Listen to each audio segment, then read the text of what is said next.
This is Jim Bish with the Americans in Wartime Museum. Today's date is March 4th, 2021, and I'm with Gayland Fickenscher in Sun City, Arizona. Gayland, could you tell me what branch of service you were in? I was in the U.S. Air Force. And what years did you serve? 1958 to 1962. Okay, thank you. Where did you grow up, Gayland? I grew up in a small town in Nebraska, Brady, Nebraska.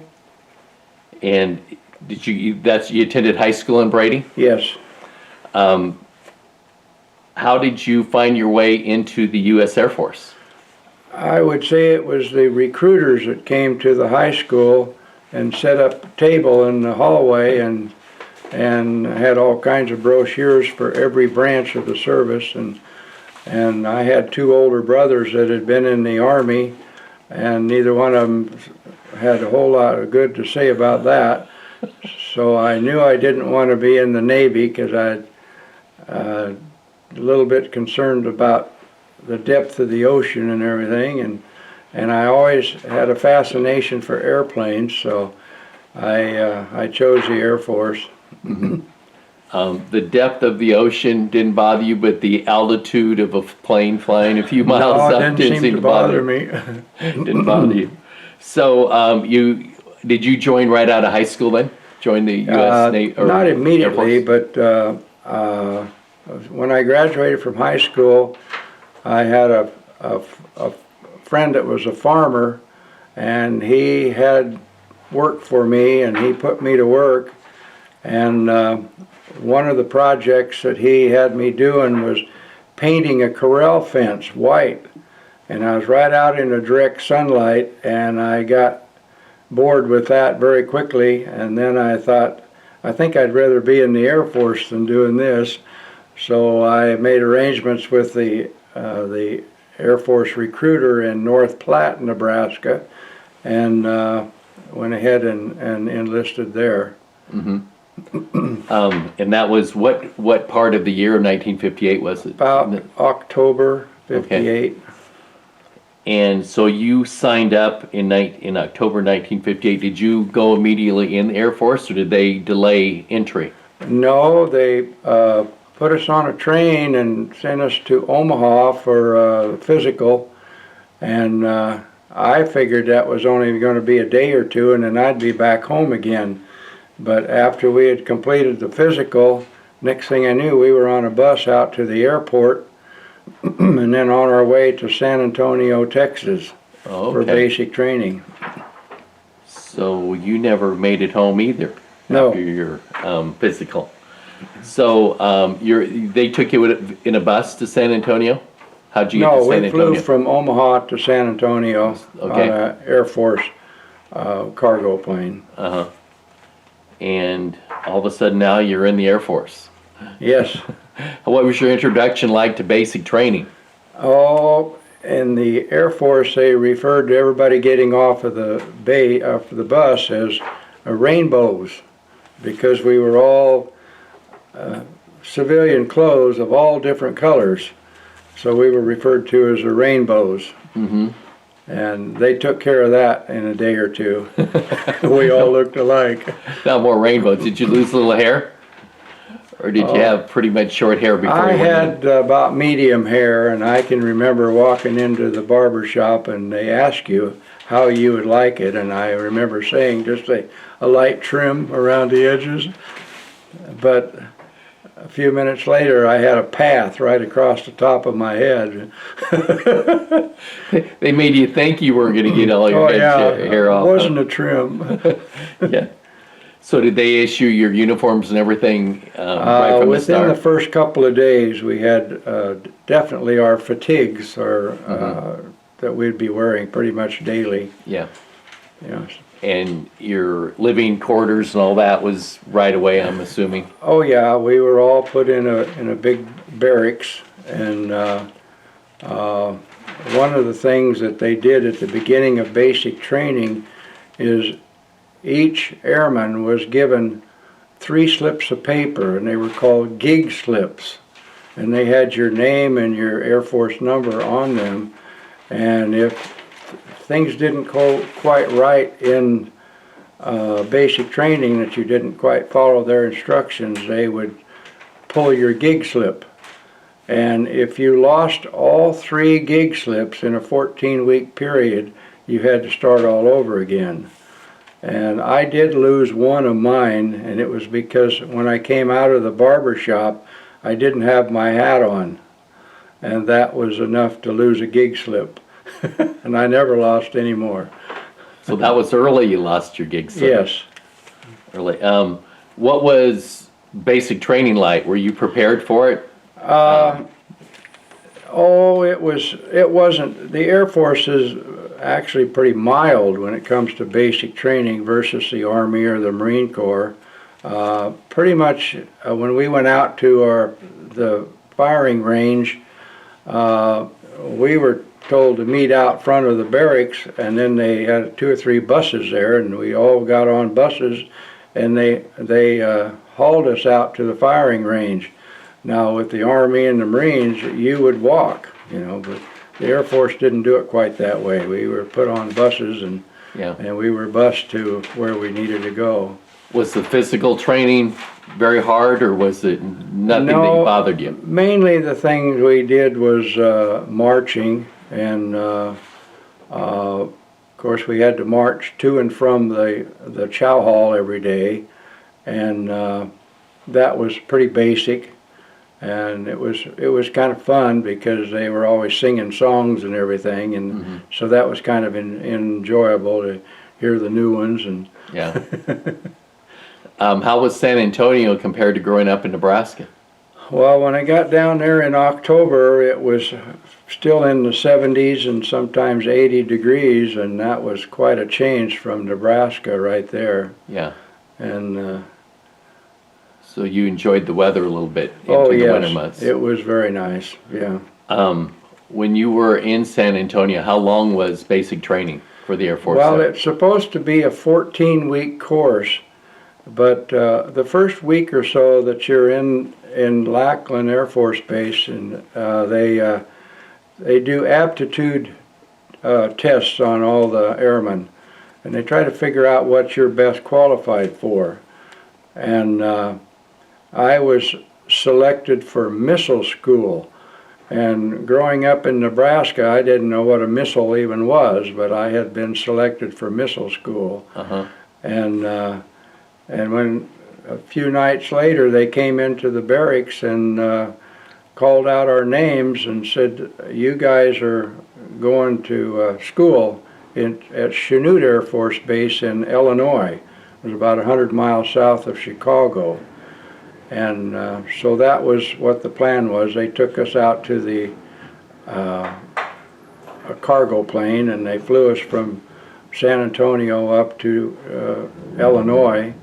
And that was quite an experience because it was an older C-47, which was a old Army workhorse plane. Yeah. And it didn't seat very many people, but we hadn't taken off but just a few minutes, and the door came open in the back, and so we couldn't pressurize or anything, and it was extremely noisy, and about 4 of us were trying to get a hold of the door to get it to slam shut and latch, but it wouldn't, and we ended up finding a couple of coat hangers and tying the door shut so that we could continue on. And it got very cold in there, and we flew up over the Smoky Mountains all the way up into Illinois. And so that was kind of an interesting experience, that we had to repair the airplane. Yeah, in the air. In the air with coat hanger. And you still wanted to be there, okay. Yeah. That does sound an interesting story. And when we arrived in Chanute Air Force Base in Illinois, when we got off of the plane, it was like 15 degrees outside and the wind was blowing, and we had left Texas when it was in the 70s, and it was quite a shock to your system, Yeah, yeah. So when you were in Chanute Air Force Base, then what was your job and what was your training like? Chanute is strictly a technical school, is what it is. And they had a few weeks that we had to do some KP duty and stuff like that because they were putting a new addition on to the school for the new missile. We were going to be the first ones for the missile school. And so we were working custodial work and working at the chow hall and whatever they wanted us to do. And anyway, one night there before school started, we had a really bad storm with high winds, and a bunch of the new construction on the school collapsed. And so rather than have us wait for them to repair all the structural damage on the school, they said, you guys are going to go through B-52 school. So that was already up and running, and so we went right into that. And that was, they were training us to be aircraft inspectors on B-52 bombers. And that was about a one-year course, and it was, remembering back, it was quite difficult because the B-52 is an extremely technical piece of machinery, and we had to learn every aspect of the B-52, all the flight controls and the landing gear and the ejection systems and engines, and we had to know it all. And their system was there that every Friday afternoon you were tested on that week's material, and if you didn't get an 80% on your test, then you phased back 1 week and you had to take that week over again and to be retested that following Friday. And if you didn't get an 80% on that one, you were actually out of school. And then you had a choice, either go to cook school or air police.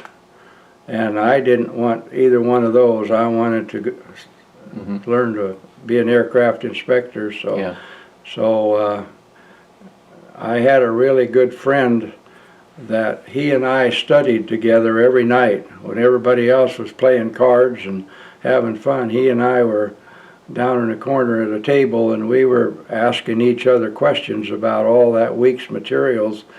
So when we were tested on Friday, we did very well. In fact, at the end of it was about a one-year program, and he and I got the two highest scores in the class, and that was all because we worked well together.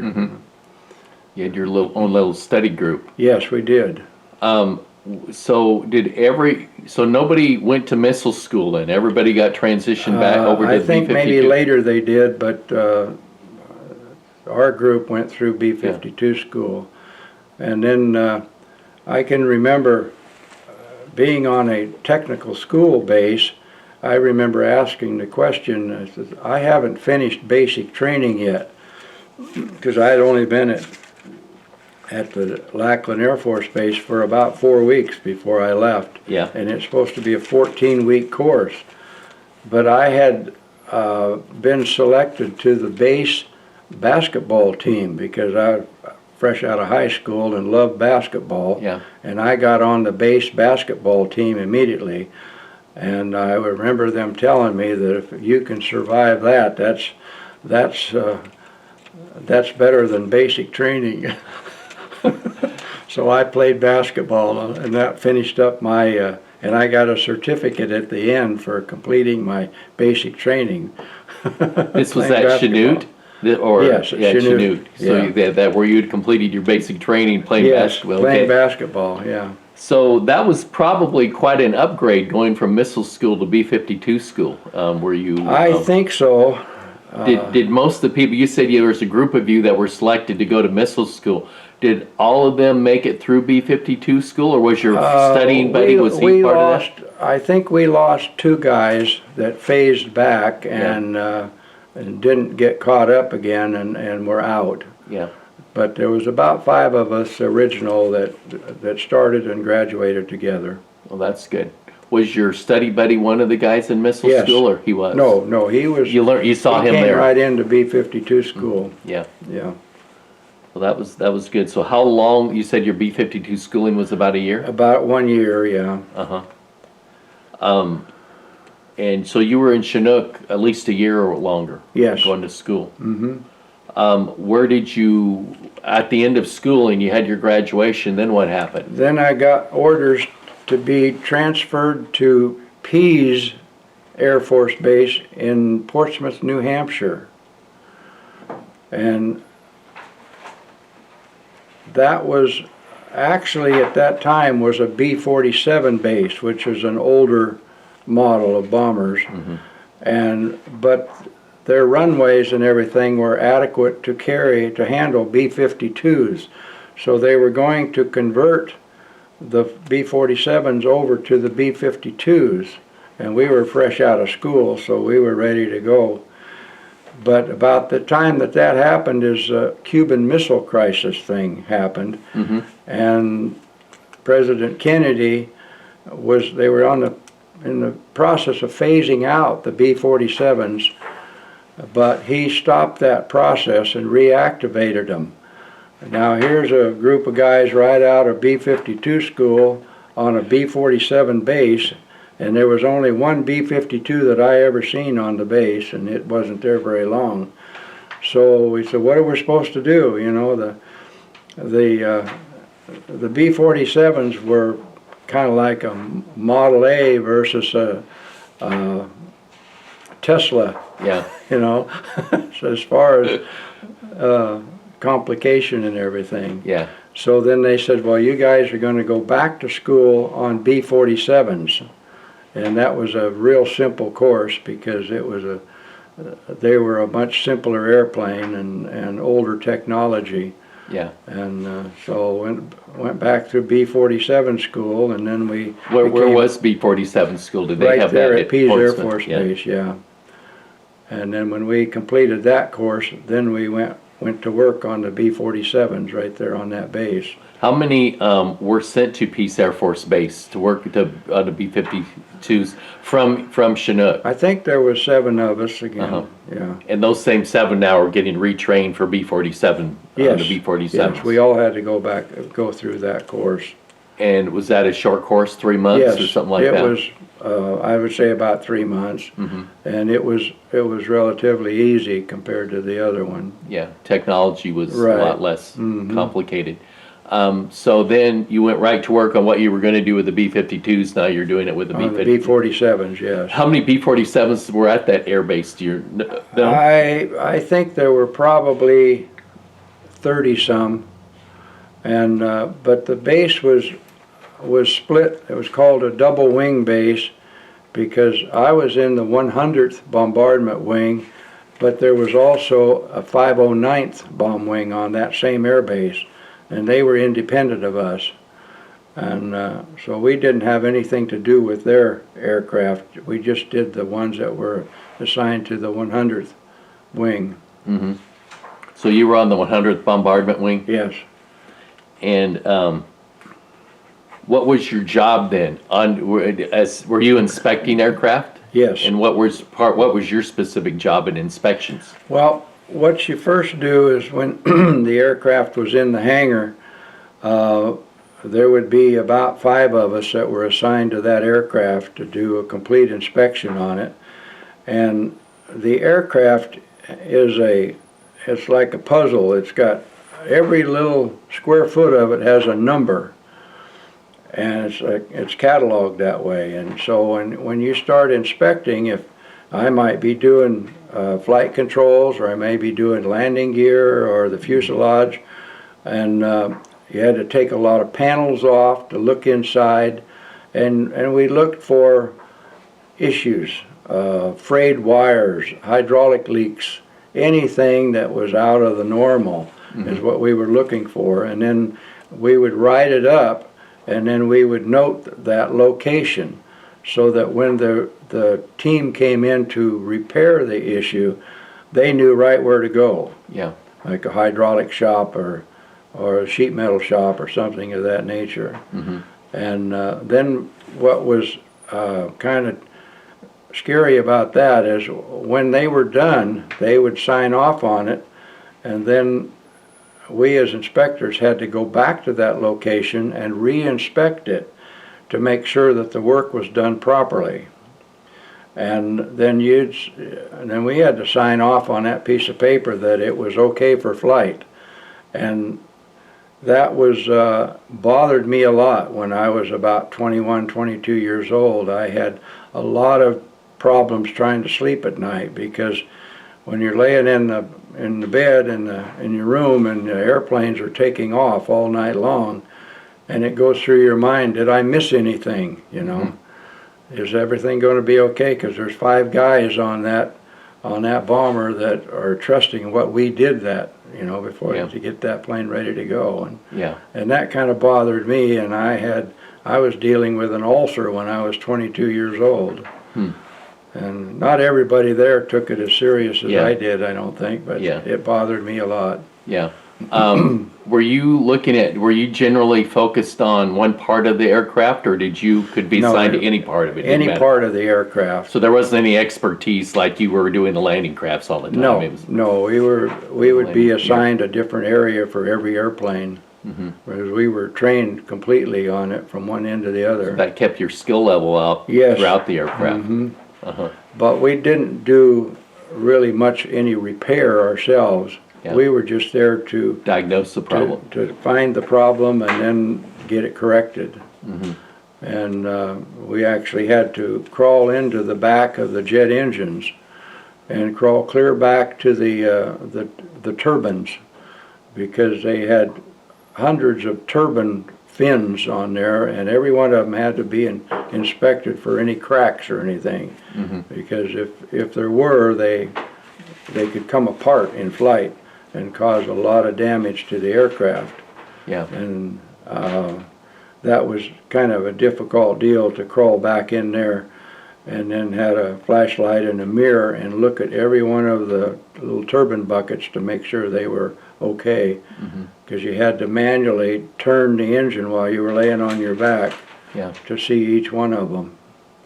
So, and there were areas on the aircraft that were extremely compact, and one of them that was in the Bombay area was called the Hellhole, and there was a good reason for that, because once you got up in there, you may not come back out, because it was very confining. But you looked for all the issues in there. There were a lot of hydraulic lines and electrical wiring and cables and everything it takes to keep an airplane in the air. Kind of a nerve center of the aircraft in there. It really was.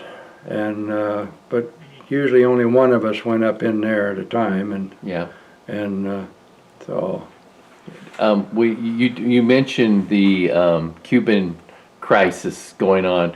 Were there any of the B-47s ever sent down south, or were you on high alert, or how do you remember that time period? We were on high alert from the time that started for several weeks before that ended.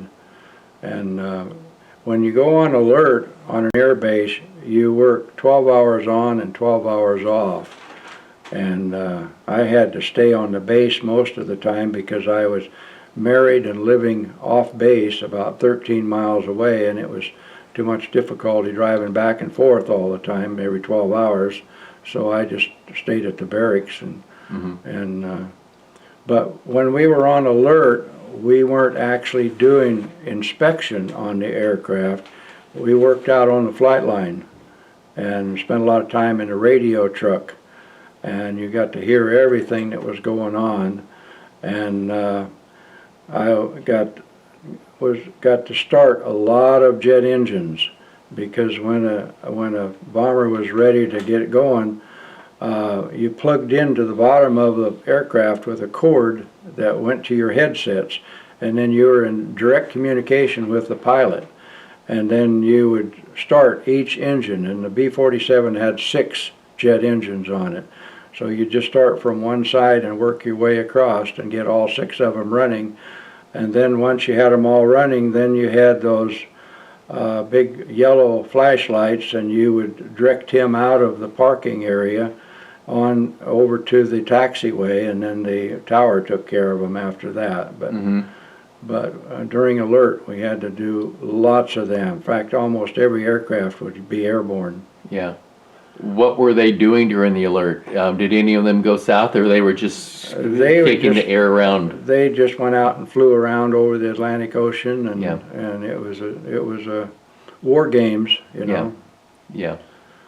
But it was kind of scary because most of our B-47s were carrying nuclear weapons on them, and it was kind of scary to think of the potential that they had if it was a real thing, what the damage that they could do, you know. And When you were there out doing that, you're on the line, you're doing what you're doing, getting aircraft out. Sounds like the aircraft were out and about quite a bit, but nobody was doing inspections on them then? How not did at that that work? point, because we were pretty well caught up, Mm-hmm. and they would get inspected after so many hours of flight. Okay. And at that point, pretty much everything was ready to go. Once they came back, and they would park them for a while, and then sometimes the officers would take them out just to get some flying hours and stuff like that. But when they got so many hours on them, then they were back in for an inspection again. So. Yeah. When you were on alert, how long did that last before the crisis kind of Oh, settled down? it seems like it went for 3 or 4 weeks, Mm-hmm.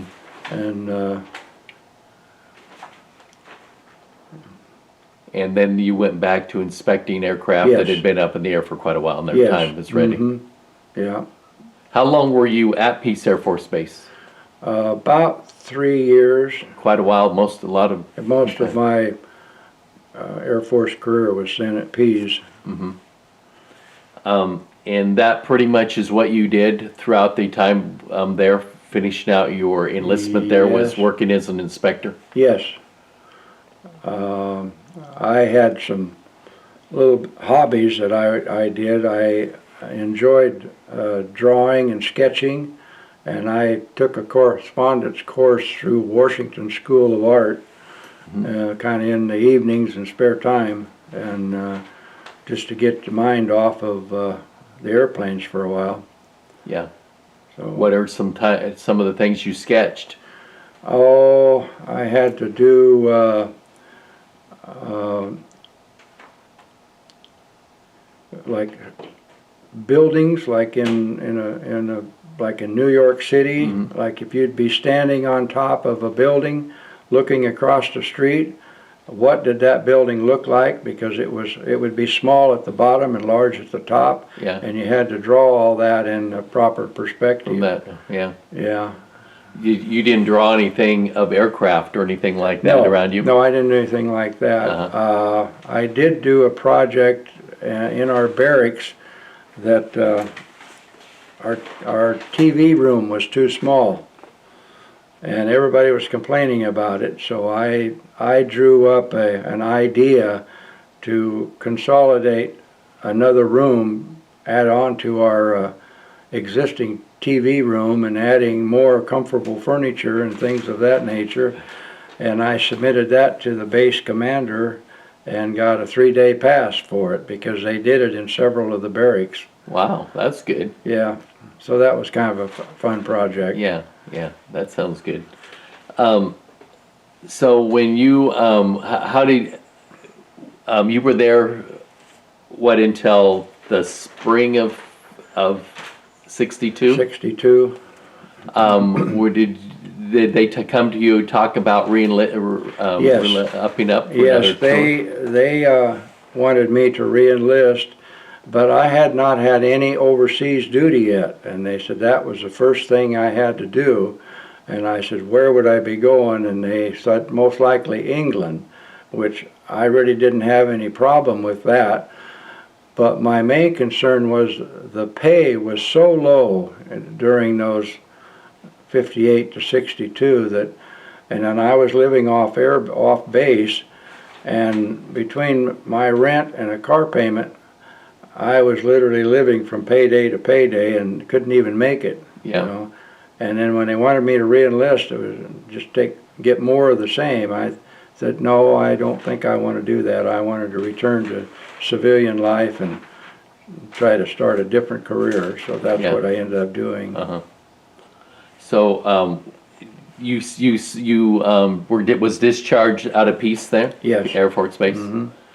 And what month was that? October, October of 62? yes. And when you was discharged, was it similar? Did you discharge there and then find your way back? Where did you Yes. go to after you left there? I had my own car on the air base, and when I was discharged, I drove back to Nebraska. Mm-hmm. And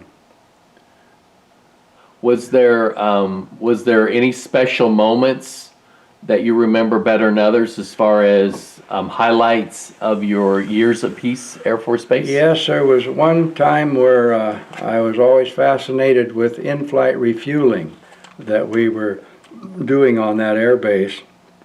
And I volunteered to just go along for observation to see how that looked like. Yeah.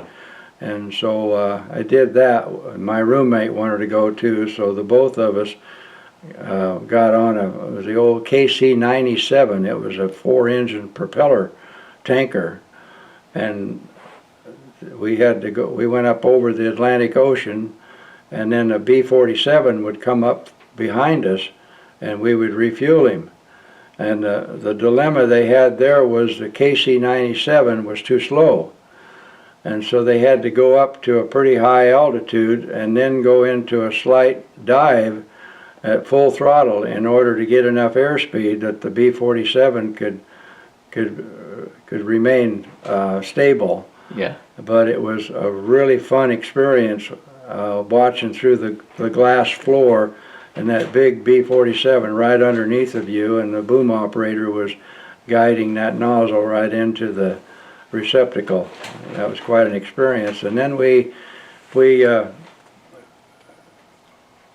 developed a fuel leak inside of the tanker, and the fuel was coming down onto the glass window that we were looking through, and we thought that doesn't look right. So we pointed it out to the boom operator, and he had headsets on to the pilot, and the next thing we heard was disconnect. And the B-47 broke away from us and took off, and they just let the boom down and just dumped fuel for an hour or two out over the Atlantic. Of course, it evaporates so rapidly that it never hits the ocean or anything like that. Yeah. And then I remember it was kind of scary, as it was quite cold back there in the back of the airplane, and the pilot told us to sit down and be quiet, the two of us that were observers, because we had parkas on, and they were afraid they might generate static electricity. So I had to go sit on a bench and be perfectly still for a long time before they finally said it was okay, and then we took our parkas off and went back up into the cockpit, and we sat up there with them and finished out our flight, which was about another 6 or 7 hours of flying. Yeah. Because we went clear up over Nova Scotia and then across through Canada and back down across through Troy, New York, and then over into the Massachusetts area and back over the Atlantic Ocean, and then back to Pease Air Force Base about 5 o'clock in the morning. And it was kind of a nice feeling to get off of the steps of that airplane and be back on the tarmac, because that was quite a ride that night. Yeah, that sounds like a good experience.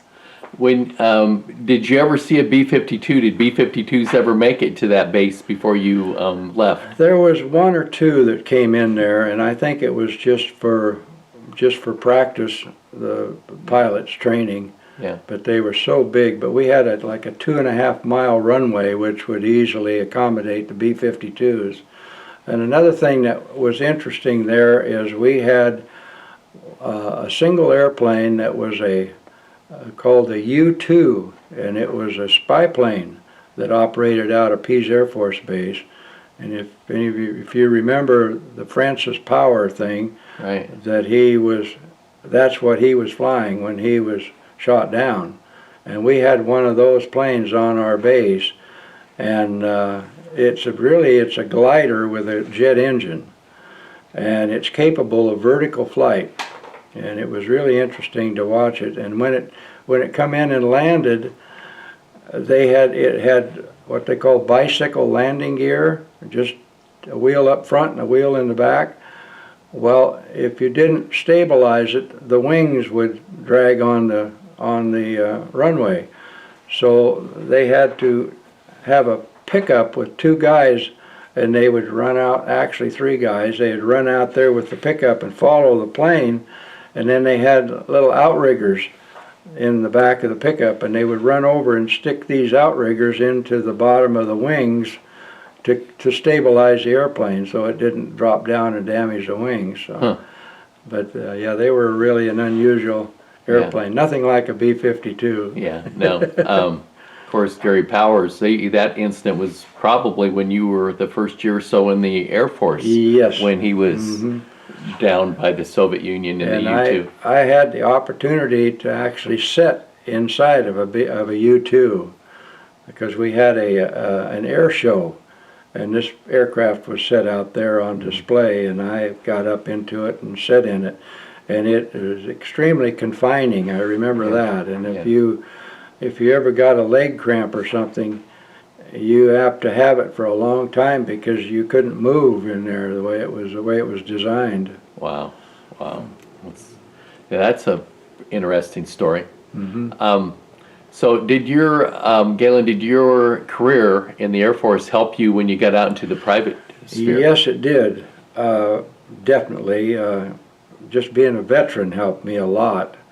But I had so much experience with fuel systems on the B-52s that I was very familiar with valves and pumps and plumbing and everything. And I built 2 swimming pools for my own family, and because we moved once, and then I helped 3 other guys build their swimming pools and did all the plumbing and everything for the filtering systems on them. And people would say, "How do you know how to do that?" And I said, "I think it was because of my training in the Air Force on fuel systems, on big bombers, because they're very complicated and they all have the same components, pumps and filters and valves, and so that helped me a bunch." Yeah. Are you still benefiting? Would you say your Air Force career was a benefit for you? Definitely. Overall? Yes, I would highly recommend it to any young boy that wants to do something like that. Sounds good. Well, is there anything else you have to say of your military service that you haven't said so far? Anything you remember?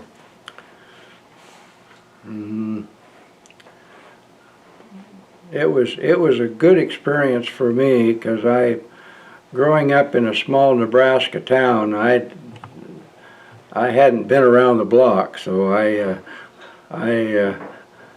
got to see a lot of things and do a lot of things that I didn't even know existed. Yeah. So.